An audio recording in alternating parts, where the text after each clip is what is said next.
اللہم صلی علی محمد وانزلہ المقعد المقرب عندک یوم القیامہ۔ سبق شروع کرنے سے پہلے گزارش ہے کہ اپنے موبائل کی اسکرین کو فل کر لیجیے۔ بسم اللہ والصلاۃ والسلام علی نبی الکریم۔ وَإِذَا سَمِعُوا، یہاں سے 7ویں پارے کی ابتدا ہوتی ہے۔ ان آیات کا شان نزول یہ ہے کہ مکہ میں قریش نے مسلمانوں کو بہت زیادہ تنگ کر دیا تھا۔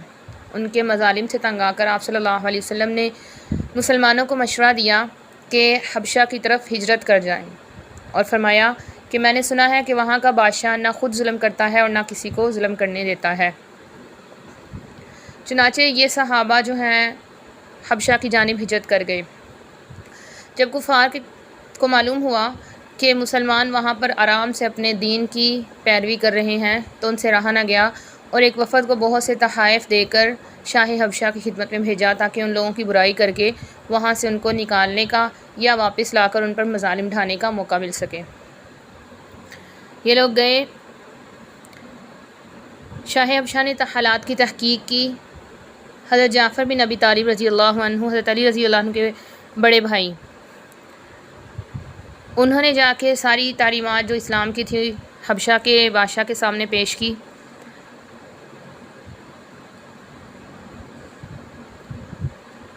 ان تعلیمات سے متاثر ہو کے شاہ حبشہ نے قریشی وفد کے ہدیے اور تحائف واپس کر دیے اور ان کو صاف جواب دے دیا کہ میں ان لوگوں کو اپنے ملک سے کبھی بھی نکلنے کا حکم نہیں دے سکتا۔ حضرت جعفر بن ابی طالب نے نجاشی کے دربار میں اسلام کی تعلیمات کا ایک مختصر لیکن جامع خاکہ بیان کیا، جس کو سن کر ان کے دل میں اسلام کی محبت پیدا ہو گئی۔ اس کا نتیجہ یہ ہوا کہ جب آپ صلی اللہ علیہ وسلم مدینہ طیبہ ہجرت کر گئے تو وہاں آپ کا اور صحابہ کا مطمئن ہو جانا معلوم ہوا، اور مہاجرین حبشہ نے طیبہ جانے کا، مدینہ طیبہ جانے کا جب ارادہ کیا تو بادشاہ نے ان کے ساتھ اپنے کچھ ہم مذہب جو عیسائی تھے ان کو بھی بھیج دیا، جس میں عیسائیوں کے بڑے بڑے علماء اور مشائخ تھے۔ یہ آپ صلی اللہ علیہ وسلم کی خدمت میں حاضر ہوئے۔ یہ کل 70 لوگ تھے، جس میں 62 حضرات حبشہ کے تھے اور 8 شام کے تھے۔ یہ وفد آپ صلی اللہ علیہ وسلم کی خدمت میں ایک درویشانہ اور راہبانہ لباس میں حاضر ہوا۔ رسول اللہ صلی اللہ علیہ وسلم نے ان کو سورہ یاسین پڑھ کر سنائی۔ یہ لوگ سنتے جاتے تھے اور ان کی آنکھوں سے آنسو جاری تھے۔ سب نے کہا یہ کلام اس کلام کے کتنا مشابہ ہے جو حضرت عیسیٰ علیہ السلام پر نازل ہوا تھا، اور یہ سب کے سب مسلمان ہو گئے۔ ان کی واپسی کے بعد شاہ حبشہ جو نجاشی تھا اس نے بھی اسلام کا اعلان کر دیا اور اپنا ایک خط دے کر اپنے بیٹے کو ایک دوسرے وفد کا قائد بنا کر بھیجا، لیکن سوء اتفاق سے اس کی کشتی جو ہے وہ غرق ہو گئی۔ بہرحال یہ خود بھی مسلمان ہو گیا، اور تمام مفسرین کے نزدیک یہ آیات جو ہیں انہی حضرات کے بارے میں نازل ہوئی۔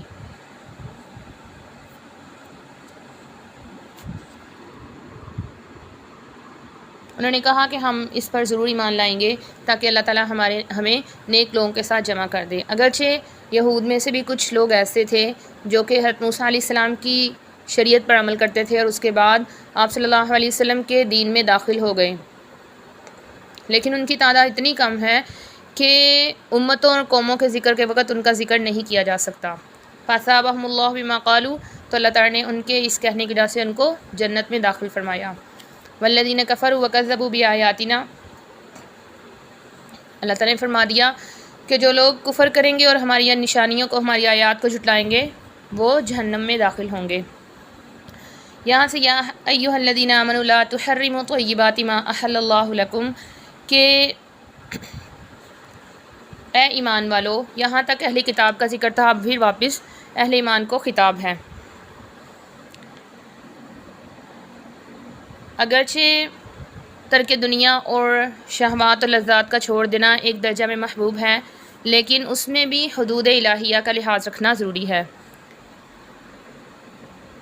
کسی حلال چیز کو حرام قرار دینے کے 3 درجے ہیں۔ ایک یہ کہ اعتقاداً اس کو حرام سمجھ لیا جائے، دوسرے یہ کہ قولاً کسی چیز کو اپنے لیے حرام کر لیا جائے، مثلاً انسان قسم کھا لے میں ٹھنڈا پانی نہیں پیوں گی، یا فلاں قسم کا حلال کھانا نہیں کھاؤں گی، یا فلاں جائز کام جو ہے وہ نہیں کروں گی۔ تیسرے یہ کہ اعتقاد اور قول کچھ نہ ہو، صرف ویسے ہی عملاً کسی حلال چیز کو چھوڑ دے، جیسے کہ شوگر نہیں بھی ہے تو انسان میٹھے کا مکمل پرہیز کرے۔ تو پہلی صورت میں اس چیز کا حلال ہونا قطعی دلائل سے ثابت ہو تو اس کا حرام سمجھنے والا اللہ تعالیٰ کے احکامات کی مخالفت کرنے کی وجہ سے کافر ہوگا، اور دوسری صورت میں جو قسم کھا کر اس نے اپنے اوپر چیز کو حرام کیا ہے تو قسم ہو جائے گی، تو اس پر لازم ہے کہ اس قسم کو توڑے اور کفارہ ادا کرے۔ اور تیسری قسم جو ہے، یعنی اس نے کسی حلال چیز کو حرام نہ کیا ہو لیکن اس نے ویسے ہی چھوڑ دیا ہو تو اس کے اوپر کوئی برائی نہیں ہوگی، کوئی گناہ نہیں ہوگا۔ اللہ کی حلال پاکیزہ چیزوں سے کھاتے رہو۔ لا یؤاخذکم اللہ باللغو فی ایمانکم، کہ اللہ تعالیٰ تمہاری جو قسموں کے ذریعے تم نے اپنے اوپر چیزیں حلال کر لی ہیں، حرام کر لی ہیں، تو اللہ تعالیٰ فرما رہے ہیں کہ اللہ تعالیٰ لایانی قسموں کے متعلق تو تم پر مواخذہ نہیں کرتا، لیکن جن قسموں کا تم نے ارادہ کر لیا ہے تو ان کے اوپر تمہارا مواخذہ ہوگا، اور اس کا کفارہ یہ بتا دیا کہ اگر اللہ کی حلال کی ہوئی چیزوں کو حرام کرو گے تو کفارہ یعنی قسم توڑنا لازم ہوگا، تو اس کا کفارہ یہ ہے کہ 10 مسکینوں کو کھانا کھلاؤ۔ یہاں اطعام کا لفظ استعمال ہوا ہے، اس کا مطلب ہے کھانا کھلانا بھی یا کھانا دینا بھی۔ اور دوسرے نمبر پہ ہے کہ سب سے پہلے یہ ہے کہ ایک گردن کو آزاد کیا جائے، یا کھانا کھلایا جائے یا کپڑا پہنایا جائے۔ جو اس کو نہ پائے تو اس کے لیے پھر 3 روزے ہیں جو کہ لگاتار رکھے جائیں گے۔ اور یہ قسم کی تیسری قسم یعنی یمین منعقدہ ہے، جس کے توڑنے کی وجہ سے کفارہ لازم آتا ہے۔ اے ایمان والو، شراب اور جوا اور انصاب یہ پتھر تھے جو کہ مکہ کے پاس سے، والازلام اور یہ تیر وغیرہ نکالنا جو ہے یہ بہت برا عمل ہے، اس سے بچو تاکہ تم فلاح پاؤ۔ شیطان تو یہ چاہتا ہے کہ تمہارے درمیان دشمنی ڈال دے شراب اور جوئے کی وجہ سے، اور وہ تمہیں اللہ کے ذکر سے روکتا ہے، کیونکہ یہ ایسی چیزیں ہیں کہ ان میں پڑھ کے انسان اللہ کے ذکر سے رک جاتا ہے۔ اسی طرح وہ نماز سے بھی روکتا ہے۔ تو کیا تم بازان نہیں آؤ گے؟ یعنی کہ شیطان کی اتنی کوشش ہے، اس کے باوجود بھی اگر تم ایسا کرو گے تو یہ غلط بات ہے۔ ان آیات میں اللہ تعالیٰ نے بتایا ہے کہ ہر چیز کو اللہ تعالیٰ نے انسان کی خدمت کے لیے لگایا ہے کہ انسان اس سے فائدہ اٹھائے، لیکن فائدہ اٹھانے کی بھی ایک حد اور طریقہ مقرر کر دیا ہے۔ جوئے اور شراب میں اس لیے برائی ہے کہ ایک روایت میں آتا ہے کہ شراب پینے والا ایسا ہے گویا کہ بتوں کی عبادت کرنے والا، یعنی اس کو اتنی سمجھ اور عقل نہیں رہتی، اس حالت میں بعض دفعہ وہ ایسا کام بھی کر سکتا ہے جو کہ حرام ہو۔ واطیع اللہ واطیع الرسول، اللہ اور اس کی رسول کی اطاعت کرنی چاہیے۔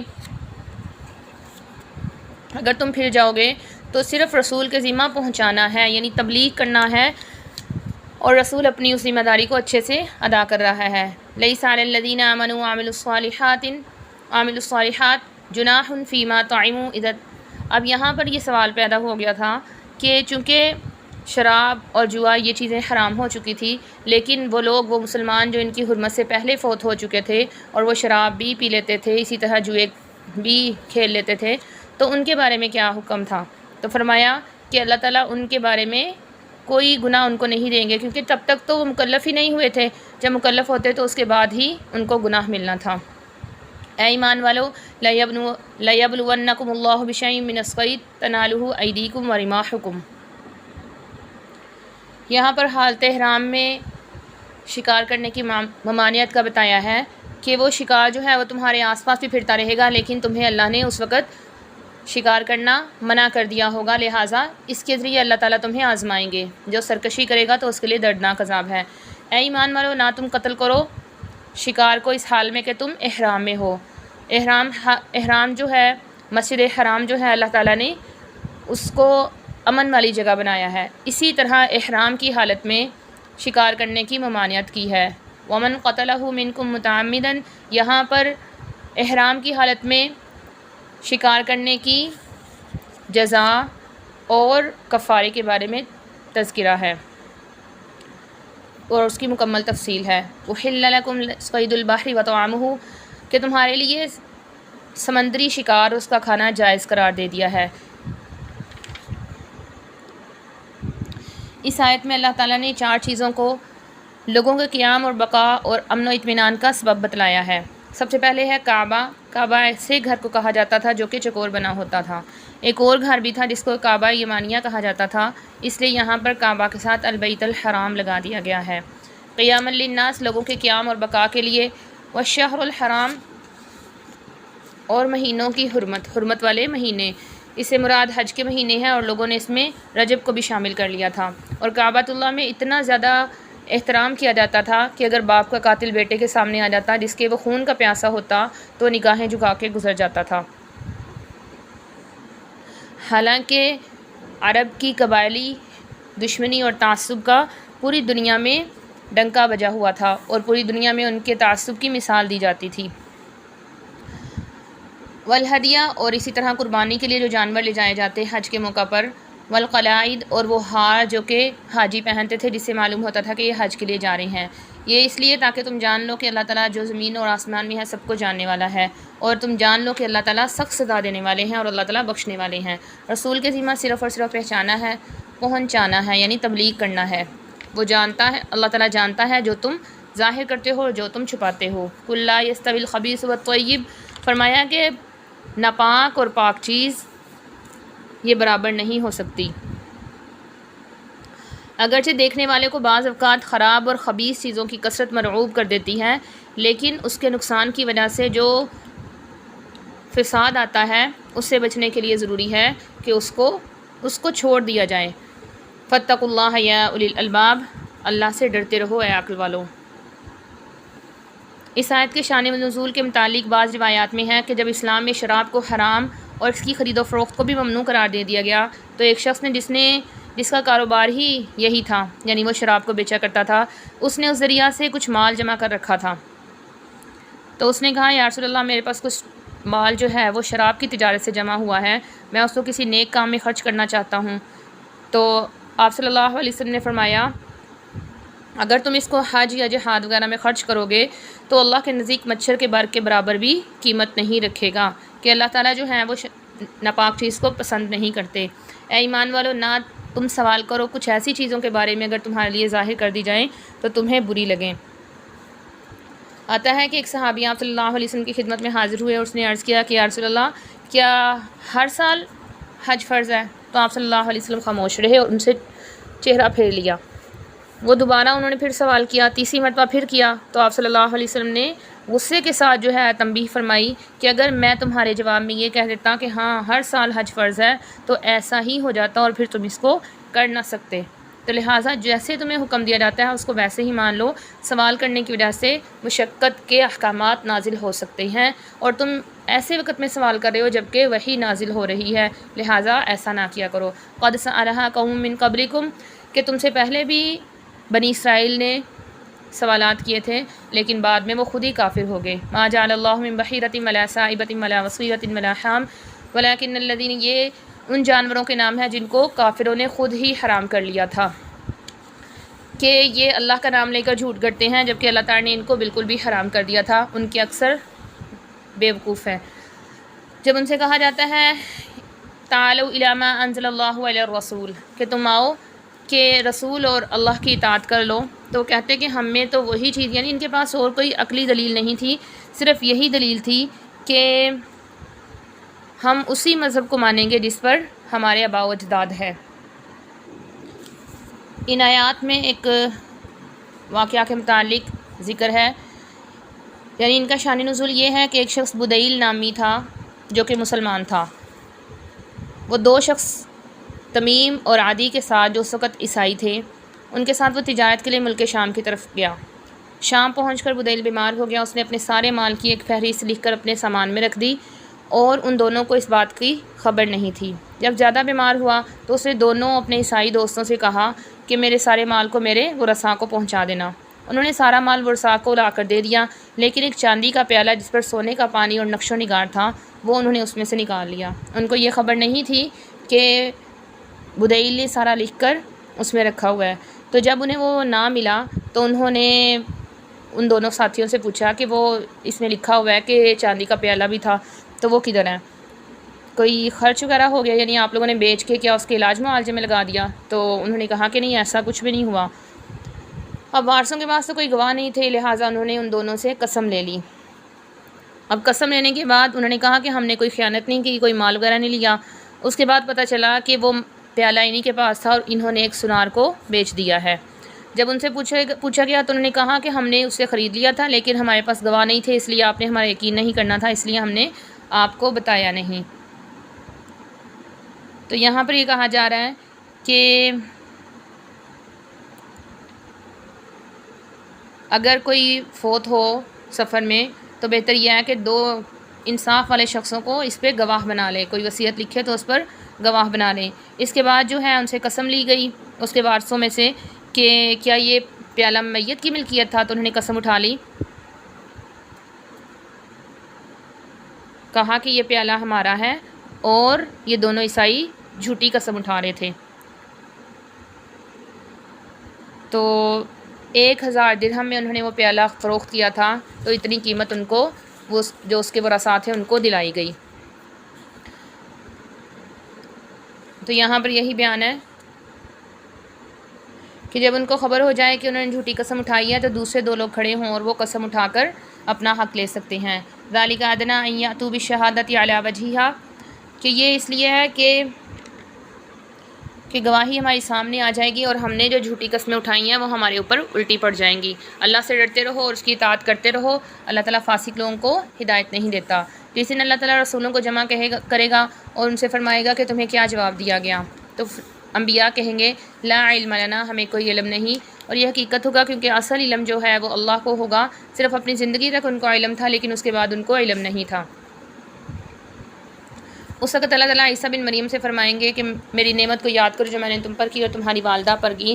جب یہاں سے اللہ تعالیٰ حضرت عیسیٰ علیہ السلام کو اپنے وہ انعامات یاد کروا رہے ہیں جو کہ اللہ تعالیٰ نے ان پر کیے۔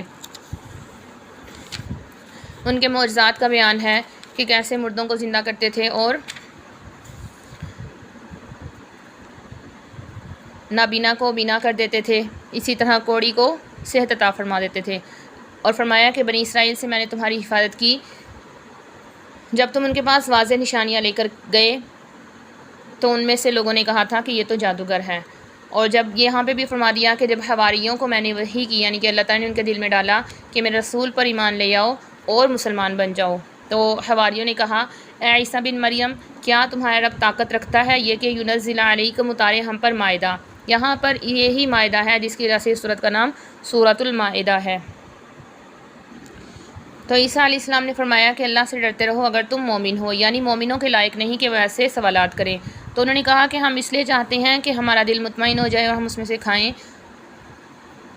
تو عیسیٰ علیہ السلام نے اللہ تعالیٰ سے دعا کی اور ان کی دعا کی برکت سے ایک دسترخوان آسمان سے اترا جس میں روٹی اور گوشت تھا، اور اللہ تعالیٰ نے حکم فرمایا کہ اس میں سے جتنا کھائیں کھا سکتے ہیں، لیکن اٹھا کر اس میں سے بچا کر رکھنا نہیں ہے۔ لیکن ان لوگوں نے خیانت کی اور بچا کر رکھ لیا، جس کی وجہ سے اللہ تعالیٰ نے ان کو خنزیر اور بندر بنا دیا۔ اور اللہ تعالیٰ نے یہی فرمایا تھا کہ اگر تم اس کے بعد کفر کرو گے، یعنی جو حکم دیا گیا اس کی اطاعت نہیں کرو گے، تو میں تمہیں ایسا عذاب دوں گا کہ میں نے پہلے کسی کو نہیں دیا ہوگا۔ اور جب عیسیٰ علیہ السلام اور جب اللہ تعالیٰ نے فرمایا عیسیٰ بن مریم کیا تم نے کہا تھا کہ مجھے اور میری ماں کو معبود بنا لو، تو وہ کہیں گے کہ یا اللہ تو پاک ہے، میں نے تو ان سے یہ کہا تھا کہ میرا اور تمہارا رب اللہ ہی ہے۔ تو اللہ تعالیٰ یہ بات حضرت عیسیٰ علیہ السلام کو اس لیے نہیں فرما رہے کیونکہ اللہ تعالیٰ تو ہر چیز کو جانتے ہیں کہ ان کو اللہ کو معلوم نہیں، بلکہ اس سے مقصد یہ ہے کہ ان کی قوم کی ملامت کی جائے کہ عیسیٰ علیہ السلام تو ایسا کہنے والے نہیں تھے، پھر بھی ان کی قوم نے ایسا کام کیا۔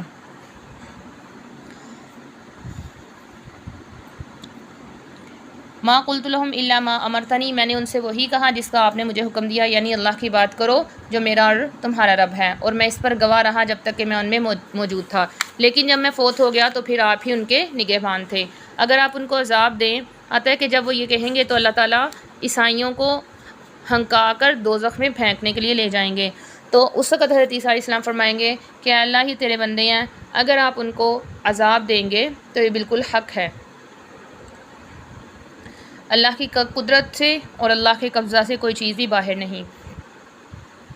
اللہ تعالیٰ نے فرمایا یہی وہ دن ہے جس دن سچ بولنے والے کو ان کا سچ نفع دے گا، یعنی دنیا میں ہم دیکھتے ہیں کہ سچ بولنے والا اگر کسی لحاظ سے پیچھے بھی ہے اور جھوٹ بولنے والا اپنی زبان کی تیزی کی وجہ سے جیت جاتا ہے، تو یہ صرف دنیاوی معاملات ہیں، آخرت میں جو ہے وہ سچ بولنے والوں کو ہی ان کا سچ نفع دے گا، اور ان کا بدلے میں کیا ہوگا، ان کے پاس ایسے باغات ہوں گے جن کے نیچے سے نہریں بہتی ہوں گی، وہ اس میں ہمیشہ رہنے والے ہوں گے۔ اللہ کے لیے زمین آسمان کی بادشاہت ہے، اور جو اس میں ہے وہ سب کا سب اللہ ہی کے لیے ہے۔ سورۃ الانعام، سورۃ الانعام، انعام چوپایوں کہتے ہیں۔ یہ قرآن کریم کی ایسی صورت ہے کہ جب یہ نازل ہوئی تو 70,000 فرشتے اس کے نزول پر زمین پر اترے، اور آتا ہے کہ یہ صورت مکمل ایک مرتبہ میں نازل ہوئی سوائے چند آیات کے جو کہ بعد میں اس میں شامل کی گئی۔ الحمدللہ الذی خلق السماوات والارض، اس صورت کی ابتدا الحمدللہ کے الفاظ سے ہو رہی ہے۔ یہ صورت توحید کے تمام اصول اور قواعد پر مشتمل ہے۔ یہاں پر اللہ تعالیٰ نے خلق السماوات، سماوات کو جمع لے کر آئے ہیں اور زمین کو واحد لے کر آئے ہیں۔ اس کی وجہ یہ ہے کہ آسمان کی ایک دوسرے سے بہت زیادہ مختلف ہیں، جبکہ زمینیں ایک جیسی ہی ہیں۔ اس وجہ سے کہ دوسری جگہ پر 7 زمینیں اور 7 آسمان آیا ہے، تو زمینیں چونکہ ایک جیسی ہیں، اس وجہ سے یہاں پر ایک واحد کا لفظ آیا ہے۔ وَجَعَلَ الظُّلُمَاتِ وَالنُّورَ، اور اللہ تعالیٰ نے زمین اور اللہ تعالیٰ نے اندھیرے اور روشنی بنائی۔ ظلمات سے مراد جمع اس لیے لائے ہیں کیونکہ گمراہی کے راستے بہت سے ہوتے ہیں، اور نور کو مفرد ذکر فرمانے میں اس طرف اشارہ ہے کہ نور جو ہے اس سے مراد صحیح راستہ ہے، سیدھا راستہ ہے، اور وہ ایک ہی ہے۔ اور یہاں یہ بات بھی قابل غور ہے کہ آسمان اور زمین کے بنانے کو اللہ تعالیٰ نے لفظ خلق سے تعبیر کیا ہے، اور اندھیرے اور اجالے کے بنانے کو لفظ جعل سے۔ اس میں اس طرف اشارہ ہے کہ اندھیرا اور اجالا آسمان اور زمین کی طرح مستقل قائم بذات چیز نہیں ہے، بلکہ یہ عوارض اور صفات میں سے ہے۔ ظلمات کو نور پر مقدم اس لیے بھی کیا ہوگا کہ اس جہان میں اصل جو ہے وہ ظلمات ہے، نور خاص چیزوں سے یعنی اللہ کی طاعت وغیرہ سے وابستہ ہے۔ جب وہ سامنے ہوتی ہیں تو پھر روشنی ہوتی ہے، اگر وہ سامنے نہ ہوں تو پھر اندھیرا ہی رہتا ہے۔ مقصود اس آیت کا توحید کی حقیقت اور اس کی واضح دلیل کو بیان کرنا ہے، کیونکہ مجوس جو تھے، مجوسی لوگ، وہ دنیا کے خالق 2 مانا کرتے تھے کہ ایک جو ہے وہ یزدان ہے اور دوسرا اہرمن۔ یزدان جو ہے وہ خالق خیر ہے، اور اہرمن جو ہے وہ خالق شر ہے، اور ان کو وہ نور اور ظلمات سے تعبیر کرتے تھے۔ تو اللہ تعالیٰ نے بتا دیا کہ وہ کوئی 2 معبود نہیں ہیں، بلکہ ایک ہی اللہ نے تمام مخلوقات کو پیدا کیا ہے۔ اور ہندوستان کے جو مشرک ہیں وہ 33 کروڑ دیوتاؤں کو خدا کا شریک بتاتے تھے۔ آریہ سماج کے جو لوگ تھے وہ توحید کے قائل ہونے کے باوجود روح اور مادہ کو قدیم اور اللہ تعالیٰ کو قدرت الخلق سے آزاد قرار دے کر توحید کی حقیقت سے ہٹ گئے تھے۔ اسی طرح عیسائی جو تھے وہ توحید کے قائل ہونے کے ساتھ ساتھ عیسیٰ علیہ السلام ان کی والدہ کو خدا تعالیٰ کا شریک بناتے تھے۔ اور عرب کے مشرکین نے تو خدائی کی تقسیم میں یہاں تک سخاوت دکھلائی کہ ہر پہاڑ کا ہر پتھر ان کے نزدیک انسان کا معبود بن سکتا تھا۔ یعنی جن چیزوں کا اللہ تعالیٰ نے مخدوم کائنات اور اشرف المخلوقات بنایا جس کو، تو جب یہ راہ سے بھٹکا تو اسے نہ صرف چاند سورج بلکہ ہر درخت، پتھر، کیڑے مکوڑوں کو اپنا معبود بنا لیا۔ تو قرآن کریم میں اللہ تعالیٰ نے تمام مخلوقات کی جو جگہ ہیں یعنی زمین آسمان، ان کو بنا کر بتا دیا کہ اللہ ہی واحد معبود ہے، اور اس نے اندھیروں اجالوں کو پیدا کیا ہے۔ پھر بھی ثم الذین کفروا، پھر بھی کافر لوگ اس کے ساتھ شریک ٹھہراتے ہیں۔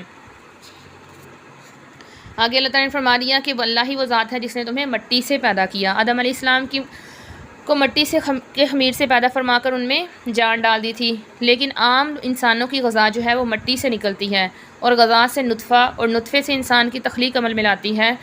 اس لیے یہ فرمایا کہ اللہ تعالیٰ نے تم کو مٹی سے پیدا فرمایا ہے۔ اور حضرت ابو موسیٰ اشعری رضی اللہ عنہ کی روایت آتی ہے کہ اللہ تعالیٰ نے آدم علیہ السلام کو مٹی کی ایک خاص مقدار سے پیدا فرمایا جس میں پوری زمین کے اجزاء شامل کیے گئے۔ یہی وجہ ہے کہ اولاد آدم رنگ و روپ اور اخلاق اور عادات میں مختلف ہے، کوئی کالا، کوئی گورا، کوئی سرخ، کوئی سخت، کوئی نرم، کوئی پاکیزہ خصلت اور کوئی خبیث الطبع ہے۔ اس کے بعد انسان کی انتہا کی 2 منزلوں کا ذکر ہے، ایک انسانی انتہا ثم قضا اجلاً کہ انسان کی موت، اور دوسری جو ہے وہ قیامت۔ انسان کی موت سے اس کو قیامت کی طرف متوجہ کیا گیا ہے۔ پھر بھی تم شک کرتے ہو۔ وَهُوَ اللَّهُ فِي السَّمَاوَاتِ وَفِي الْأَرْضِ، وہی اللہ ہے جس کی قدرت جو ہے وہ زمین آسمان کو چھائے ہوئے ہے، زمین اور آسمان میں ہے، وہ تمہارے ظاہر اور پوشیدہ، یہاں تک کہ تمہارے اعمال کو بھی جانتا ہے۔ وما تأتیہم من آیۃ، یہاں سے انسان کی ہٹ درمی کو بتایا ہے کہ اللہ کی اتنی نشانیاں اور واضح دلائل آنے کے باوجود بھی ان سے اعراض کرتا ہے۔ فقد کذبوا بالحق لما جاءہم، تحقیق انہوں نے حق کی تکذیب کیا جب ان کے پاس آ جاتا ہے۔ فسوف یأتیہم انباء ما کانوا بہ یستہزئون، تو جلد ہی انہیں پتہ چل جائے گا کہ جس کا وہ مذاق اڑایا کرتے تھے وہ اس کی حقیقت کیا ہے۔ الم یروا کما اہلکنا من قبلہم من قرن، قرن آتا ہے کہ قرن 100 سال کی مدت کو قرن کہا جاتا ہے۔ بعض حدیث کی اور روایات جو ہیں وہ بھی اس کی تائید کرتے ہیں کہ آپ صلی اللہ علیہ وسلم نے حضرت عبداللہ بن بشر مازنی کو فرمایا تھا کہ تم ایک قرن زندہ رہو گے تو پورے 100 سال زندہ رہے، اور آپ صلی اللہ علیہ وسلم نے ایک بچے کو دعا دی کہ قرن بھر زندہ رہو تو پورے 100 سال زندہ رہا۔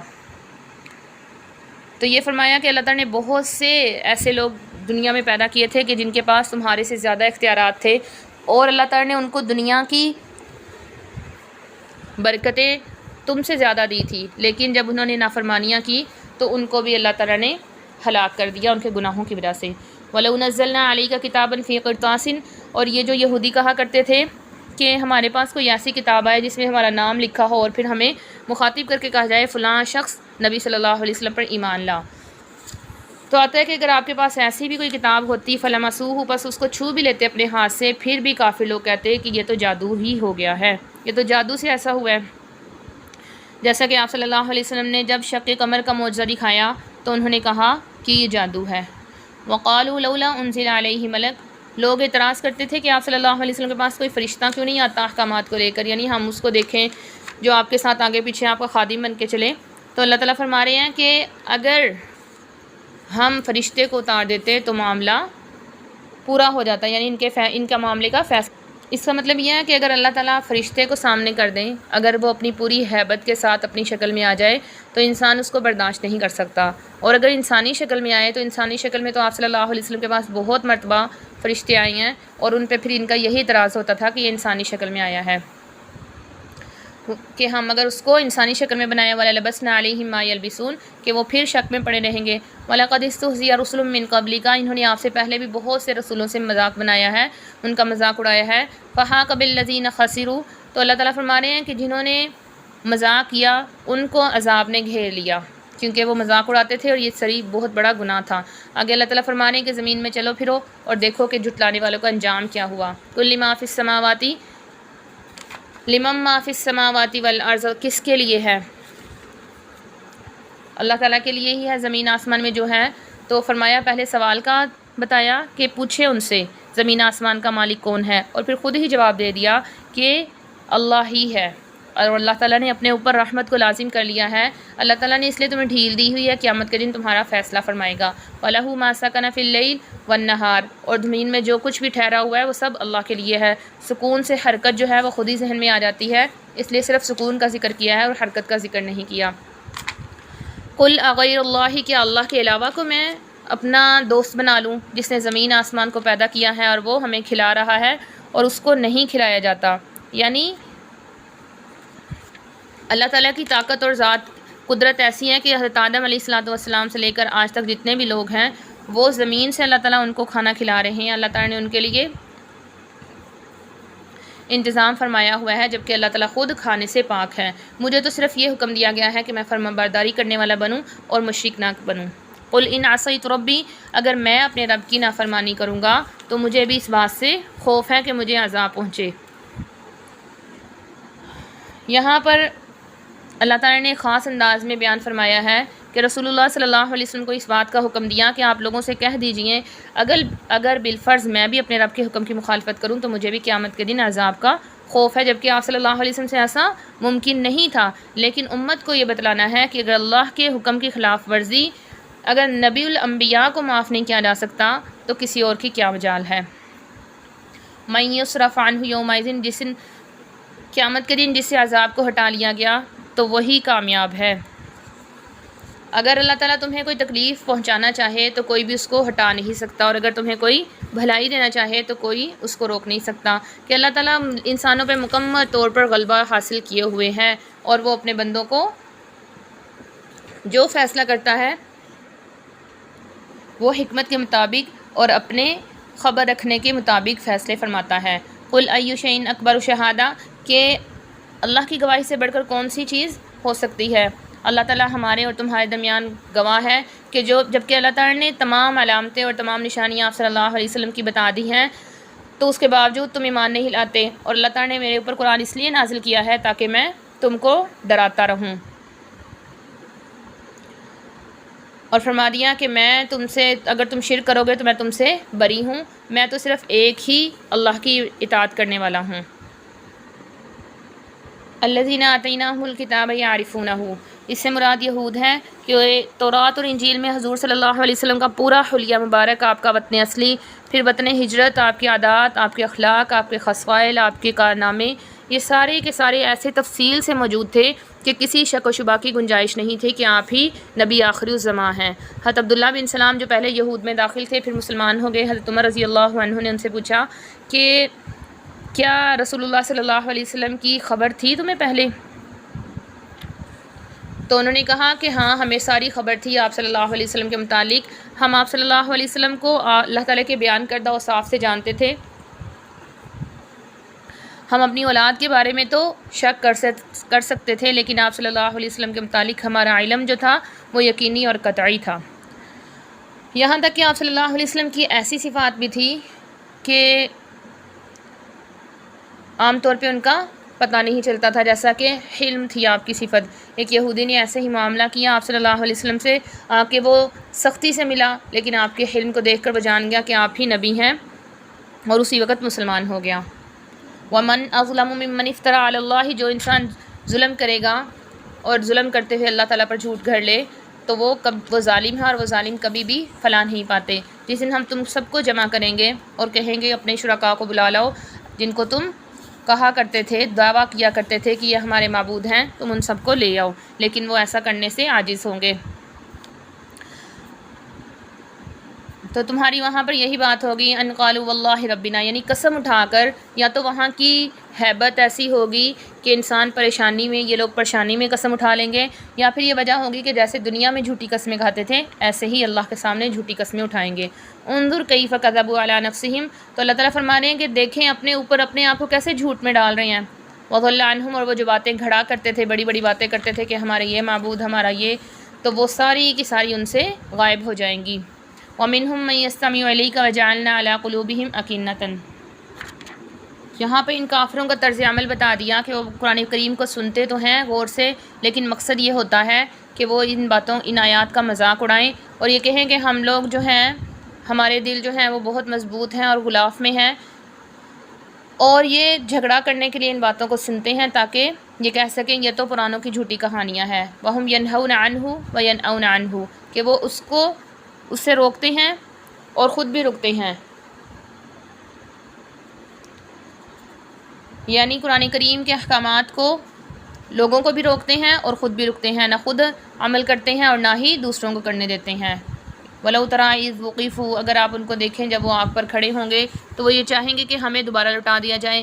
حدیث مبارکہ میں آتا ہے کہ اللہ تعالیٰ کسی ایسے شخص کو جہنم میں داخل نہیں فرمائیں گے جس کے بارے میں یہ اللہ تعالیٰ کو علم نہ ہو کہ اگر میں اس کو دوبارہ دنیا میں بھیج دوں گا تو یہ پھر سے ویسے ہی عمل میں لگ جائے گا۔ تو وہ یہ کہیں گے کہ کاش کہ ہمیں واپس لوٹا دیتے تو ہم اللہ کی آیات کا انکار نہ کرتے، ہم مومن ہوتے۔ تو اللہ تعالیٰ فرما رہے ہیں کہ اگر میں ان کو دوبارہ لٹا دوں تو جن باتوں سے ان کو روکا گیا ہے وہی کریں گے۔ وہ تو یہ سمجھتے تھے کہ ہماری دنیاوی زندگی ہے اور ہم دوبارہ نہیں اٹھیں گے، یعنی آخرت کے اور قیامت کے قائل نہیں تھے۔ وَلَوْ تَرَىٰ إِذْ وُقِفُوا عَلَىٰ رَبِّهِمْ قَالَ أَلَيْسَ هَٰذَا بِالْحَقِّ، جب وہ اللہ کے پاس کھڑے ہوں گے تو اللہ تعالیٰ ان سے فرمائیں گے کیا یہ سچ نہیں ہے؟ تو وہ کہیں گے کہ بلا وربنا، لیکن اس وقت کہنے کا کوئی فائدہ نہیں ہوگا۔ یہ جو دنیا کی 60-70 سالہ زندگی ہے، اسی میں اگر ہم اطاعت کریں گے، اللہ کی مانیں گے تو ہی فائدہ ہوگا۔ قال فذوقوا العذاب، اللہ تعالیٰ فرمائیں گے کہ اب اس کا کوئی فائدہ نہیں ہے کہ تم مجھے رب کہو، آخرت پر یقین رکھو، یا جتنا مرضی اپنے ایمان کو ظاہر کرو، اب تو تمہیں عذاب کو چکھنا پڑے گا اس وجہ سے جو تم کفر کرتے تھے۔ قد خسر الذین کذبوا بلقاء اللہ، ان لوگوں نے بہت بڑا خسارہ اٹھایا جنہوں نے اللہ کی ملاقات کو بھلا دیا۔ ان کے پاس اچانک سے جو ہے قیامت آ گئی، وہ جو ان کا وقت میں معین تھا وہ ان کے پاس اچانک پہنچ گیا۔ تو وہ کہیں گے کہ ہم نے ہائے افسوس اس پر جو ہم نے زیادتی کی. وہ اپنے گناہوں کا بوجھ اٹھائے ہوئے ہوں گے جو کہ بہت ہی برا بوجھ ہے.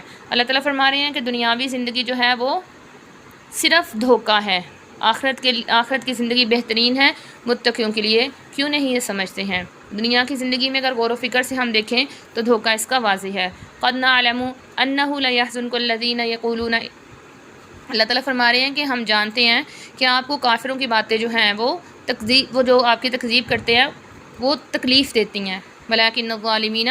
تو آپ صلی اللہ علیہ وسلم کے بارے میں ابو جہل سے پوچھا گیا کہ آپ صلی اللہ علیہ وسلم جو ہیں وہ رسول ہیں، تو اس نے کہا کہ اس سے پوچھا گیا آپ صلی اللہ علیہ وسلم سچے ہیں، تو اس نے کہا ہاں کہ آپ صلی اللہ علیہ وسلم سچے ہیں، ہم میں سے آپ صلی اللہ علیہ وسلم سے بڑھ کر کوئی بھی سچا نہیں، پوری عرب میں آپ صلی اللہ علیہ وسلم سے بڑھ کر کوئی بھی سچا نہیں، لیکن میں ان کی نبوت کا اقرار نہیں کرتا، نبوت کا جو ہے میں نہیں مانتا.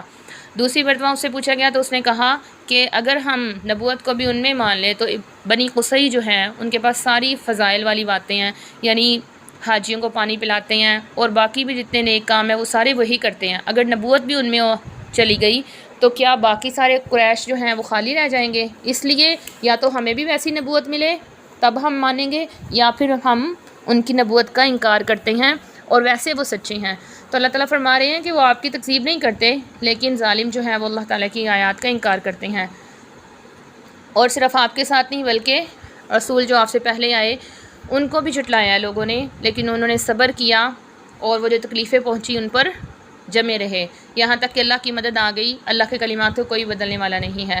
وَإِنْ كَانَ كَبُرَ عَلَيْكَ إِعْرَاضُهُمْ. اور اگر ان کا اعراض آپ کو بہت زیادہ محسوس ہوتا ہے تو اگر آپ طاقت رکھتے ہیں تو آپ آسمان میں چلے جائیں یا زمین میں سرنگ بنا لیں یا آسمان میں سیڑھی لگا لیں اور کوئی معجزہ لے کر آ جائیں اور ان کو دکھا لیں. اگر اللہ تعالیٰ چاہیں تو ان سب کو ہدایت پر جمع کر سکتے ہیں، لیکن آپ جو ہیں ناواقف نہ بنیں.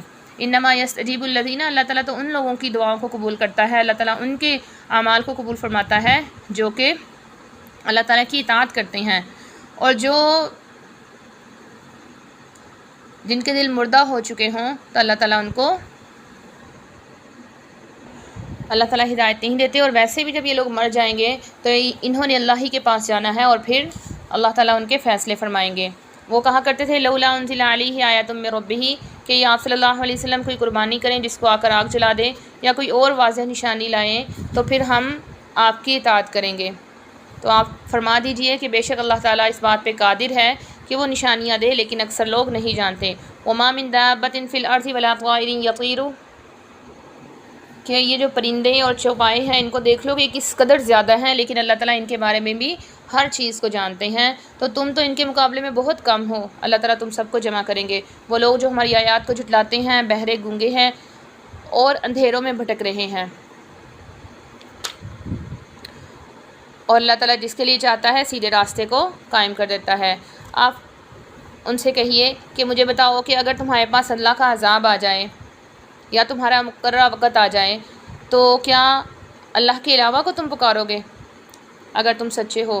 بلکہ تم اسی کو پکارتے ہو، جیسا کہ وہ جب بھی کوئی پریشانی آتی یا کوئی سمندری سفر کے دوران پریشانی آتی یا بھٹک جاتے تو اس وقت وہ اللہ کو اخلاص کے ساتھ پکارتے، جس کی وجہ سے اللہ تعالیٰ ان کو پریشانی کو ہٹا دیتے.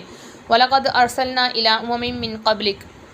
اللہ تعالیٰ فرما رہے ہیں کہ آپ سے پہلے ان امتوں سے پہلے بھی ہم نے رسولوں کو بھیجا ہے، آپ سے پہلے بھی بہت سے رسول آئے ہیں. فَأَخَذْنَاهُمْ بِالْبَأْسَاءِ. ان کو تکلیفیں بھی آئی، پریشانیاں بھی آئی تاکہ وہ ڈھیلے پڑ جائیں. فَلَوْلَا إِذْ جَاءَهُمْ بَأْسُنَا. اگر ہمارا عذاب ان کے پاس نہ آتا، ان قوم والوں کے پاس، نافرمان لوگوں کے پاس نہ آتا تو وہ کبھی بھی عاجز نہ بنتے، لیکن ان کے دل جو ہیں وہ اتنے سخت ہو چکے تھے کہ ہمارا عذاب اور تکلیف دیکھ کر بھی وہ نرم نہیں پڑے. اور کیونکہ شیطان نے ان کے لیے دنیاوی زندگی کو مزین کر دیا تھا، اس وجہ سے وہ عذاب کے مستحق ہوئے. فَلَمَّا نَسُوا مَا ذُكِّرُوا بِهِ. جب انہوں نے بہت سی چیزوں کو، ایسی چیزوں کو جن کے ذریعے ان کو نصیحت کی جاتی ہے، یعنی اللہ تعالیٰ کے احکامات کو بھلا دیتے ہیں، تو اللہ تعالیٰ فرما رہے ہیں کہ ہم ان کے لیے تمام چیزوں کے ابواب کو کھول دیتے ہیں. اس سے معلوم ہوتا ہے جب نعمتوں کی فراوانی ہو اور انسان غفلت میں پڑا ہو تو اس وقت اس کو زیادہ ڈرنا چاہیے کہ اب اللہ کا عذاب سخت آئے گا. حتیٰ اذا فرحوا، جب وہ مطمئن ہو گئے اور خوش ہو گئے تو اللہ تعالیٰ نے ان کو اچانک سے پکڑ لیا۔ فقطع دابر القوم الذین ظلموا، کہ جو ظالم لوگ ہوتے ہیں ان کی جڑوں کو بھی اللہ تعالیٰ باقی نہیں رکھتے۔ قل ارأیتم ان اخذ اللہ، آپ بتائیے کہ اگر تمہاری سماعت اور بصارت کو اللہ تعالیٰ لے لیں اور تمہارے دلوں پر مہر لگا دیں تو اللہ کے علاوہ تمہیں کوئی بھی ہدایت دینے والا نہیں ہے۔ اللہ تعالیٰ فرما رہے ہیں کہ ہماری آیتوں میں غور کرو، کیسے ہم ان کو پھیر پھیر کر لاتے ہیں، پھر بھی تم اس سے اعراض کرنے والے ہو۔ اگر اللہ کا عذاب اچانک آ جائے یا کھلے عام آ جائے تو کیا کرو گے؟ لیکن اللہ کا قاعدہ قانون یہ ہے کہ اللہ صرف ظالموں کو ہی ہلاک کرتے ہیں۔ اللہ تعالیٰ فرما رہے ہیں کہ ہم نے رسولوں کو جس مقصد کے لیے بھیجا وہ کیا تھا کہ وہ لوگوں کو اچھی باتوں کا حکم کرتے تھے، خوشخبریاں سناتے تھے اور برائیوں سے منع کرتے تھے اور ڈر سناتے تھے۔ جو شخص ایمان لے آتا اور نیکی کی راہ اختیار کرتا تو یہی لوگ ہیں جن پر نہ کوئی خوف ہوگا اور نہ وہ غمگین ہوں گے، لیکن جنہوں نے ہماری آیات کا انکار کیا تو ان کو سخت عذاب پہنچے گا۔ قل لا اقول لکم عندی خزائن اللہ، جب یہودیوں نے کفار نے آپ سے کہا نا کہ آپ کے پاس زیور کیوں نہیں ہوتا، آپ سونے کے کڑے پہنے، سونے کا لباس پہنے، تاج وغیرہ ہونا چاہیے آپ کے پاس، تو آپ صلی اللہ علیہ وسلم سے فرمایا گیا کہ آپ کہہ دیں کہ میرا دعویٰ ایسا تو نہیں ہے کہ میں یہ کہوں کہ میرے پاس اللہ کے خزانے ہیں، کہ اگر میں یہ دعویٰ کرتا کہ میرے پاس اللہ کے خزانے ہیں پھر تو تم مجھے کہتے کہ زیور نہیں پہنا ہوا، میرا تو ایسا کوئی دعویٰ نہیں ہے۔ ولا عالم الغیب، اور نہ ہی میں غیب کو جانتا ہوں۔ ولا اقول لکم انی ملک، اور نہ ہی وہ کہتے تھے کہ آپ کھاتے کیوں ہیں، آپ پیتے کیوں، آپ کو بشری ضروریات کیوں ہیں اگر آپ اللہ کے نمائندے ہیں۔ تو آپ صلی اللہ علیہ وسلم بتا دیں کہ میں کوئی فرشتہ نہیں ہوں، میں نے ایسا تو نہیں کہا کہ میں فرشتہ ہوں، تو اس لیے میرا دعویٰ ایسا نہیں ہے، لہٰذا تم ایسی باتیں کیوں کرتے ہو، میں تو صرف وحی کی پیروی کرتا ہوں۔ وَأَنذِرْ بِهِ الَّذِينَ يَخَافُونَ أَن يُحْشَرُوا إِلَىٰ رَبِّهِمْ، آپ ان لوگوں کو ڈراتے رہیے جو اللہ کے سامنے حاضر ہونے سے ڈرتے ہیں کہ اللہ کے اس دن قیامت کے دن ان کے لیے اللہ کے علاوہ کوئی مددگار نہیں ہوگا۔ وَلَا تَطْرُدِ الَّذِينَ يَدْعُونَ رَبَّهُمْ، ان آیات کے شان نزول کے متعلق آتا ہے کہ کفار یعنی قریش کے چند سردار عتبہ، شیبہ ابن ربیعہ، مطعم بن عدی، حارث بن نوفل وغیرہ آپ صلی اللہ علیہ وسلم کے چچا کے پاس آئے اور کہا کہ آپ کے بھتیجے محمد صلی اللہ علیہ وسلم کی بات سننے اور ماننے سے ہمارے لیے ایک رکاوٹ یہ بھی ہے کہ ان کے ارد گرد ہر وقت وہ لوگ رہتے ہیں جو یا تو ہمارے غلام تھے ہم نے ان کو آزاد کر دیا، اور یا وہ لوگ رہتے ہیں جو ہمارے ہی رحم و کرم پہ ہیں، یعنی غریب لوگ ہیں۔ ان حقیر اور ذلیل لوگوں کے ہوتے ہوئے ہم ان کی مجلس میں شریک نہیں ہو سکتے۔ آپ ان سے کہہ دیں کہ اگر ہمارے آنے کے وقت وہ لوگ یعنی آپ صلی اللہ علیہ وسلم ان لوگوں کو ہٹا دیا کریں تو پھر ہم ان کی بات سنیں گے۔ تو حضرت ابو طالب نے آپ صلی اللہ علیہ وسلم سے ان کی بات نقل کی تو حضرت عمر رضی اللہ عنہ نے یہ رائے دی کہ اس میں کیا حرج ہے، کچھ دن کے لیے کر کے دیکھ لیں۔ اس پر یہ آیت نازل ہوئی جس میں سختی کے ساتھ ایسا کرنے سے رسول اللہ صلی اللہ علیہ وسلم کو منع فرما دیا، اور اس کے بعد حضرت عمر فاروق کو بھی معذرت کرنی پڑی کہ میری رائے غلط تھی۔ یہ غریب لوگ جن کے بارے میں یہ گفتگو ہوئی اس وقت حضرت بلال رضی اللہ عنہ، صہیب رومی، عمار بن یاسر جو سالم حضرت ابو حذیفہ کے آزاد کردہ غلام، سبیح جو کہ حضرت اسید کے غلام تھے، عبداللہ بن مسعود، مقداد بن عمر، مسعود بن قاری وغیرہ صحابہ تھے کہ یہ وہ بہترین لوگ ہیں جنہوں نے اپنے آپ کو اللہ کے ذکر کے لیے روکا ہوا ہے۔ تو اللہ تعالیٰ فرما رہی ہیں کہ اللہ تعالیٰ نے بطور آزمائش کے ایسا کیا تھا کہ غریب لوگوں کو وہاں پہ بٹھایا تھا تاکہ ان کے ذہن میں یہ بات آ جائے کہ اللہ تعالیٰ کے ہاں جو ہے وہ ذلالت یعنی عزت اور ذلت جو ہے وہ صرف ایمان کا پیمانہ ہے، کہ جس میں ایمان والے چاہے وہ غریب ہیں چاہے وہ غلام ہیں وہ عزت والے ہوں گے اور ان کو ان کی وجہ سے ہٹایا نہیں جائے گا۔ وَإِذَا جَاءَكَ الَّذِينَ يُؤْمِنُونَ بِآيَاتِنَا، اور جب ایمان والے آپ کے پاس آئیں تو آپ ان کو سلامتی کی دعا دیں۔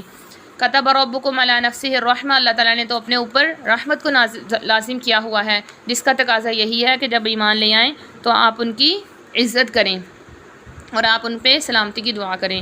من عمل منکم، جو تم میں سے کوئی بھی برا کام جہالت کی وجہ سے کر لیتا ہے، یعنی پتہ تو ہوتا ہے کہ یہ کام حرام ہے لیکن ناواقفیت کی وجہ سے، انجام کی ناواقفیت کی وجہ سے اگر کوئی برا کام کر لیتا ہے پھر توبہ کر لے تو اللہ تعالیٰ بخشنے والے مہربان ہیں۔ وَكَذَلِكَ نُفَصِّلُ الْآيَاتِ وَلِتَسْتَبِينَ سَبِيلُ الْمُجْرِمِينَ، کہ یہ اللہ تعالیٰ نے آیات کو تفصیل سے بیان کر دیا ہے اور مجرموں کا راستہ بھی واضح کر دیا ہے۔ قُلْ إِنِّي نُهِيتُ أَنْ أَعْبُدَ الَّذِينَ تَدْعُونَ مِن دُونِ اللَّهِ، اللہ تعالیٰ آپ صلی اللہ علیہ وسلم سے فرمایا کہ آپ کہہ دیجئے کہ میں تو اس بات سے منع کیا گیا ہوں کہ میں اللہ کے علاوہ کسی اور کی اطاعت کروں، اور نہ ہی میں تمہاری خواہشات کی پیروی کرنے والا ہوں، اگر میں ایسا کروں گا تو میں غلط راستے پہ پڑ جاؤں گا۔ اور فرما دیا کہ آپ کہہ دیجئے کہ میں تو اپنے رب کی طرف سے واضح دلیل کے ساتھ ہوں، اپنے رب کی طرف سے سیدھے راستے پہ ہوں۔ اللہ تعالیٰ نے میرے سامنے جو ہے حق کے فیصلے فرما دیے ہیں، اور اللہ تعالیٰ بہترین فیصلے کرنے والے ہیں۔ اگر تم عذاب کو جلدی طلب کرتے ہو تو یہ اللہ کی طرف سے حکمت ہے کہ وہ عذاب تمہارے پاس نہیں آ رہا۔ قُل لَوْ أَنَّ عِندِي مَا تَسْتَعْجِلُونَ، اگر میرے اختیار میں ہوتا تو میں تو اس کو عذاب کو لے آتا، لیکن یہ اللہ تعالیٰ کے اختیار میں ہے، اور اللہ تعالیٰ ظالموں کو خوب جاننے والا ہے۔ اور اللہ ہی کے پاس غیب کی چابیاں ہیں جس کو کوئی نہیں جانتا۔ وہ زمین میں جو خشکی ہے اور تری ہے اس میں ہر چیز کو جانتا ہے، یہاں تک کہ اگر کوئی پتا بھی گرتا ہے تو اس کو بھی اللہ جانتا ہے۔ اسی طرح کوئی دانہ جو ہے وہ زمین کے اندھیروں میں پڑا ہوتا ہے، جیسے کہ زمین کے اندر جب ہم اس کو بو دیتے ہیں، جیسے کوئی دانہ یا گٹھلی ہے، تو اس کو بھی اللہ تعالیٰ جانتے ہیں، اور اس کے اندر سے کیسے پودے کو نکالنا ہے وہ ساری ترتیب اللہ تعالیٰ کے علم میں ہے، کہ خشکی اور تری کی ہر چیز کو اللہ تعالیٰ جانتے ہیں۔ وَهُوَ الَّذِي يَتَوَفَّاكُم بِاللَّيْلِ، کہ رات کے وقت اللہ تعالیٰ تمہیں سلاتے ہیں، وَيَعْلَمُ مَا جَرَحْتُم بِالنَّهَارِ، اور جو دن میں کرتے ہو اس کو خوب جانتے ہیں۔ یعنی رات کو اللہ تعالیٰ نے سونے کے لیے بنایا کہ اس وقت میں اب انسان کے آرام کا وقت ہوا تو اللہ تعالیٰ نے جانوروں کو بھی ان کے گھونسلوں میں پہنچا دیا، پرندوں کو بھی ان کے گھونسلوں میں پہنچا دیا، جانوروں پر بھی نیند مسلط کر دی کہ وہ بھی اب سوئیں گے، تاکہ ابن آدم جو ہے وہ آرام کر سکے۔ اور ویسے اگر یہ پورے یعنی دن ہی نکلا جاتا، اندھیرا نہ ہوتا، رات نہ ہوتی، تو پھر انسانوں کے لیے ایک وقت مقرر کرنا مشکل ہو جاتا، کیونکہ اگر انسان ایک بات طے کر لیتے کہ ہم یہ 8 گھنٹے سوئیں گے تو انسان تو منع ہو جاتے، لیکن جانوروں کو کیسے وہ کنٹرول کرتے۔ وَهُوَ الْقَاهِرُ فَوْقَ عِبَادِهِ، اللہ تعالیٰ کا مکمل طور پہ غلبہ ہے۔ اللہ تعالیٰ نے انسانوں کی حفاظت کے لیے فرشتے مقرر کیے ہوئے ہیں کہ وہ ان کو حوادث سے بچاتے رہتے ہیں، لیکن جب کسی کو موت آ جاتی ہے تو وہ پیچھے ہٹ جاتے ہیں۔ ثُمَّ رُدُّوا إِلَى اللَّهِ مَوْلَاهُمُ الْحَقِّ، پھر تمہیں اللہ تعالیٰ کی طرف لوٹایا جائے گا۔ یعنی قیامت، بار بار قیامت کا ذکر آ رہا ہے کہ آخرت کے بارے میں مکمل تفصیل بیان کر دی کہ اللہ کے سامنے جانا پڑے گا، اس لیے اعمال کی فکر کر لو۔ وَهُوَ أَسْرَعُ الْحَاسِبِينَ، اور وہ جلد حساب لینے والا ہے۔ قُلْ مَن يُنَجِّيكُم مِّن ظُلُمَاتِ الْبَرِّ وَالْبَحْرِ، کون نجات دیتا ہے؟ تو اللہ تعالیٰ ہی نجات دیتے ہیں، جو کہ جب ہم اللہ تعالیٰ کو آہستہ اور چپکے چپکے اپنی عاجزی کو ظاہر کرتے ہوئے پکارتے ہیں۔ قُلِ اللَّهُ يُنَجِّيكُم، یہاں پہ پہلے سوال کیا اور پھر خود ہی جواب دے دیا کہ اللہ ہی نجات دیتے ہیں۔ قُلْ هُوَ الْقَادِرُ عَلَىٰ أَن يَبْعَثَ عَلَيْكُمْ عَذَابًا، اور فرمایا کہ اللہ تعالیٰ اس بات پہ قادر ہیں کہ تمہارے اوپر سے عذاب دیں یا تمہارے پاؤں کے نیچے سے اوپر سے، اور عذاب سے مراد جیسا کہ قوم نوح کو بارش کا عذاب آیا، بنی اسرائیل پر مینڈکوں اور خون کی بارش ہوئی، اور پاؤں کے نیچے سے مراد یہ ہے کہ جیسے نوح علیہ السلام کی قوم میں زمین نے بھی پانی ابلنا شروع کر دیا تھا، اور قارون کو اللہ تعالیٰ نے زمین میں دھنسا دیا۔ تو یہاں پر یہ فرمایا جا رہا ہے کہ اللہ تعالیٰ اس پہ قادر ہے۔ اسی طرح دوسرا قول یہ آتا ہے کہ من فوقکم سے مراد حکام ہے کہ اللہ تعالیٰ تم پر برے حکام کو مسلط کر دیں گے۔ ومن تحت ارجلکم سے مراد جو ہمارے ماتحت ہیں وہ ہمارے خلاف ہو جائیں گے، یہ نافرمانی کی سزا ملے گی۔ یہ آپس میں جنگیں اور بدسلوکی ہو جائے گی۔ اگر ہم آج کے حالات دیکھیں تو ایسے ہی ہیں۔ وَكَذَّبَ بِهَا قَوْمُكَ وَهُوَ الْحَقُّ، کہ آپ کی قوم تو آپ کی تکذیب کرتی رہی جبکہ آپ سچائی پہ تھے، تو آپ ان سے کہہ دیں کہ لست علیکم بوکیل، کہ میں تمہارے اوپر وکیل نہیں ہوں، میں تم پر مقرر نہیں کیا گیا۔ ہر ایک خبر کے واقع ہونے کے لیے ایک اللہ تعالیٰ نے خاص وقت رکھا ہوا ہے، عنقریب تم اس کو جان لو گے، یعنی قیامت کا معاملہ۔ اسی طرح جو باقی آپ صلی اللہ علیہ وسلم کی پیشن گوئیاں ان کو تم جان لو گے۔ وَإِذَا رَأَيْتَ الَّذِينَ يَخُوضُونَ فِي آيَاتِنَا، اور جو لوگ اللہ کی آیات میں بحث کرتے ہیں تو ان کے پاس بیٹھنا نامناسب ہے۔ اگر آپ کو بھول جاتا ہے تو جب یاد آئے تو فوراً وہاں سے چلے جائیں، یعنی جیسے ہی آپ کو یاد آئے تو یہ جو اللہ کی نشانیوں میں بحث کرنے والے لوگ ہیں ان کے پاس بالکل نہ بیٹھیں۔ وَمَا عَلَى الَّذِينَ يَتَّقُونَ مِنْ حِسَابِهِمْ، یعنی اللہ تعالیٰ متقیوں کے حساب میں آسانی فرما دیں گے۔ وَذَرِ الَّذِينَ اتَّخَذُوا دِينَهُمْ لَعِبًا وَلَهْوًا، اور آپ ان لوگوں کو چھوڑ دیجئے جنہوں نے اپنے مذہب کو، اپنے دین کو مذاق بنا۔ اس کا ایک مطلب تو یہ ہو سکتا ہے کہ انہوں نے اسلام کو مذاق بنا لیا، اور دوسرا یہ کہ انہوں نے اپنے مذہب کو بھی مذاق بنا لیا۔ تو فرمایا کہ آپ ان کو چھوڑ دیجئے، یعنی اعراض کر دیے۔ کیونکہ ان کو دنیاوی زندگی نے دھوکے میں ڈالا ہوا ہے، تو ان کی یہ برائی جو ہے ان کو کافی ہو جائے گی۔ قل اندعو من دون اللہ، کیا آپ صلی اللہ علیہ وسلم کو فرمایا گیا کہ آپ ان سے کہیے کہ میں کیسے ان معبودوں کو بلا سکتا ہوں جو نہ نفع دیتے ہیں اور نہ ہی نقصان دے سکتے ہیں، اور نماز قائم کرتے رہو، اللہ سے ڈرتے رہو، اور اسی کی طرف تمہیں جمع کیا جائے گا۔ آگے اللہ تعالیٰ کی وحدانیت کا اور قدرت کا بیان ہے کہ اللہ تعالیٰ نے زمین آسمان کو حق کے ساتھ بنایا ہے، قیامت کا دن کا مالک بھی وہی ہے۔ جب ابراہیم علیہ السلام نے اپنے والد کو نصیحت کی تو یہاں پر اس سے معلوم ہوتا ہے کہ اپنے والد کو کسی بڑے کو نصیحت کرنا جائز ہوتا ہے۔ اگر ان کی کوئی برائی دیکھی جائے تو ان کو نصیحت کر سکتے ہیں۔ اسی طرح اللہ تعالیٰ نے آسمان اور زمین کی مخلوقات ان کو دکھائی، اور یہ واقعہ آیا کہ جس میں ابراہیم علیہ السلام نے ستارے کو دیکھا، پھر چاند کو دیکھا، اور پھر سورج کو دیکھا، اور کہا کہ یہ میرے معبود نہیں ہو سکتے، میں تو اللہ تعالیٰ کی طرف ہی رخ کروں گا جو کہ زمین آسمان کو پیدا کرنے والا ہے۔ اسی طرح ان کی قوم نے ان سے جھگڑا کیا تو انہوں نے یہی واضح طور پہ کہہ دیا کہ میں تو صرف اللہ تعالیٰ کی اطاعت کروں گا، میں مشرکوں کے ساتھ نہیں ہوں گا۔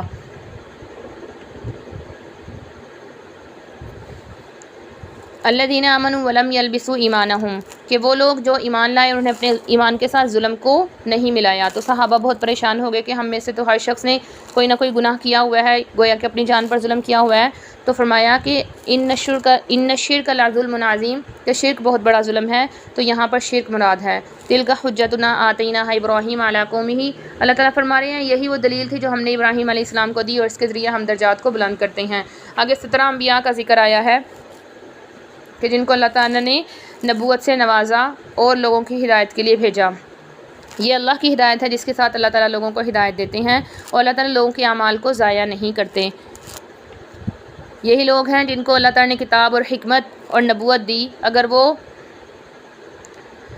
لوگ ان کا انکار کرتے ہیں تو بہت سے لوگ ایسے بھی ہیں جو ان کی اطاعت کرنے والے ہیں۔ یہی لوگ ہیں جن کو اللہ تعالیٰ نے ہدایت دی ہے، لہٰذا انہی کی اقتداء کرنی چاہیے۔ ان لوگوں نے اللہ تعالیٰ کی قدر نہیں پہچانی، جبکہ اللہ تعالیٰ نے کتاب کو نازل کیا جو کہ موسیٰ علیہ السلام پر تھی، ہدایت تھی لوگوں کے لیے، لیکن پھر بھی انہوں نے اس کو ٹکڑے ٹکڑے کر لیا۔ اور یہ کتاب یعنی قرآن کریم بھی مبارک ہے، جس کو اللہ تعالیٰ نے آپ پر نازل کیا ہے تاکہ آپ مکہ والوں کو ڈرائیں اور جو اس کے آس پاس رہنے والے ہیں۔ ومن اظلم ممن افتری علی اللہ کذبا، اس سے بڑھ کر کون ظالم ہے جو اللہ پر جھوٹ گھڑ لیتا ہے اور وہ کہتا ہے کہ میری طرف وحی کی گئی ہے جبکہ اس کی طرف کوئی وحی نہیں کی گئی، جیسا کہ مسیلمہ کذاب وغیرہ۔ تو یہ ان لوگوں کی نفی کر دی گئی کہ ان لوگوں کا یہ جو کہنا ہے وہ بہت غلط ہے۔ وَلَقَدْ جِئْتُمُونَا فُرَادَىٰ، یہ لوگ جو ہیں وہ اکیلے ہمارے پاس آئیں گے اور پھر اللہ تعالیٰ ان کو ان کے برے اعمال کا اجر دیں گے، بدلہ دیں گے۔ ان اللہ فالق الحب والنویٰ، اللہ رب العزت جو ہیں وہ گٹھلی کو اور دانے کو پھاڑنے والے ہیں، کہ کیسے ایک مردہ گٹھلی سے ایک زندہ درخت کو پیدا کر لیتے ہیں، تو یہ اللہ تعالیٰ کی قدرت ہے۔ فالق الاصباح، وہ روشنی کو پھاڑنے والا ہے، یعنی صبح کو نکالنے والا ہے، یہ بھی اللہ تعالیٰ کی بہت بڑی نشانی ہے۔ اللہ تعالیٰ نے سورج اور چاند کو حساب کے لیے بنایا ہے، اس لیے قمری کیلنڈر کا لحاظ رکھنا چاہیے تاکہ ہمیں معلوم ہوتا رہے کہ ہمارے روزے کب ہیں، حج کب ہے، اور شمسی کیلنڈر سے فائدہ اٹھانا بھی جائز ہے۔ جس نے تمہارے لیے ستارے بنائے تاکہ تم ان سے راستہ دیکھ سکو، اور اس نے تمہیں ایک جان سے پیدا کیا، یعنی آدم علیہ السلام سے۔ وہی ذات ہے جس نے آسمان سے پانی اتارا۔ یہاں پہ اللہ تعالیٰ اپنی قدرت کا بیان کر رہے ہیں کہ اللہ تعالیٰ نے بہت سی ایسے ایک ہی زمین سے، ایک ہی مٹی سے مختلف قسم کے اناج اور پھل پیدا کیے ہیں۔ جو لوگ اللہ تعالیٰ کے ساتھ شریک ٹھہراتے ہیں اور یعنی جنوں کو شریک کرتے ہیں اور اس کے لیے انہوں نے بیٹیاں اور بیٹے گھر لیے ہیں، تو فرمایا کہ اللہ تعالیٰ ان تمام چیزوں سے پاک ہے، سبحانہ پاک ہے، وتعالی عما یصفون، اور ان کی جو باتیں وہ بیان کرتے ہیں ان سے بہت بلند ہے۔ اللہ تعالیٰ نے زمین آسمان کو بغیر نمونے کے پیدا کر دیا، تو اللہ تعالیٰ کو اولاد کی کیا ضرورت ہے، نہ ہی اس کے لیے کوئی بیوی ہے۔ یہاں پہ آپ اللہ تعالیٰ کے متعلق بیوی اور بیٹے کی نفی کر دی گئی۔ ذالکم اللہ ربکم، یہ تمہارا رب ہے، اس کے علاوہ کوئی معبود نہیں، لہٰذا اسی کی بات کرنی چاہیے۔ اس کو تمام دنیا کی نگاہیں مل کے پا نہیں سکتی، یعنی ہم اپنی نگاہ میں سورج جو اتنا بڑا ہے اس کو دیکھ سکتے ہیں، لیکن اللہ رب العزت ایک انسان اس سے بھی چھوٹی آنکھ ہو وہ بھی اتنی بڑی بڑی چیزوں کو آسانی سے دیکھ لیتی ہے، لیکن اللہ رب العزت کی قدرت اور شان ایسی ہے کہ تمام دنیا کی نگاہیں مل کے اللہ رب العزت کو احاطہ نہیں کر سکتی۔ یہ اللہ تعالیٰ نے جو دلائل ہیں، نصیحتیں ہیں، اللہ تعالیٰ نے دے دی ہیں۔ جو شخص ان کو دیکھ لے گا تو اس کو خود کو فائدہ ہوگا، جو نابینا بنا رہے گا تو کوئی اللہ فعلیہا اس کے خلاف ہی ہوگی، یعنی اپنی جان کے خلاف ہی ہوگی۔ اور وما انا علیکم بحفیظ، اور میں تمہارا نگران نہیں ہوں۔ اسی طرح ہم نے اللہ تعالیٰ فرما رہے ہیں ہم نے آیات کو پھیر پھیر کے بیان کیا، یعنی مختلف طرح سے ہم نے آیات کو بیان کیا تاکہ آپ اس کو واضح بیان کر دیں علم والوں کے لیے۔ اتبع ما اوحی الیک من ربک، اپنے رب کی طرف سے آنے والی وحی کی اطاعت کرتے رہیں اور مشرکین سے اعراض کریں۔ ولو شاء اللہ ما اشرکوا، اگر اللہ چاہتا تو یہ شرک نہ کرتے، لیکن آپ جو ہیں ان پر نگران نہیں ہیں اور نہ ہی ان پر آپ کو کوئی اختیار ہے۔ ولا تسبوا الذین یدعون من دون اللہ، یہاں پر اس بات سے منع کیا گیا کہ مشرکین کے معبودوں کو برا بلا کہا جائے، اس کے بدلے میں وہ کیا کریں گے کہ آپ صلی اللہ علیہ وسلم کو اور آپ کے معبود کو برا بلا کہیں گے، تو اس پہ منع کیا گیا۔ یعنی کہ یہاں پر یہ بتا دیا گیا کہ اگر کوئی گناہ کا ذریعہ بننا ہو تو اس سے بچنا چاہیے۔ اگر کسی یعنی گناہ کا کوئی ایسا کام کریں جو کہ آگے گناہ کا ذریعہ بن رہا ہے تو وہ نہیں کرنا چاہیے۔ اسی طرح اگر والدین کو پتہ ہے کہ ہمارا یہ بچہ نافرمانی کرے گا، اسے پھر بھی وہ کام کہیں تو یہ ایسا نہیں کرنا چاہیے کہ ان کو علم ہے کہ بچہ نافرمانی کرے گا، اس لیے اس کو ایسا کام کہنا ہی نہیں چاہیے۔ وَأَقْسَمُوا بِاللَّهِ جَهْدَ أَيْمَانِهِمْ، کہ انہوں نے اللہ کے بارے میں جھوٹی قسمیں اٹھائی ہیں اور اللہ تعالیٰ نے ان کے دلوں کو پھیر دیا ہے، لہٰذا وہ ایمان نہیں لائیں گے اور ان کو اللہ تعالیٰ نے ڈھیل دی ہوئی ہے۔ تو یہاں پر 7واں پارہ ختم ہو جاتا ہے۔ اللہ تعالیٰ کمی بیشی کو معاف فرمائیں اور مجھے اور آپ کو اس پر عمل کرنے کی، اس کو سمجھنے کی توفیق عطا فرمائے۔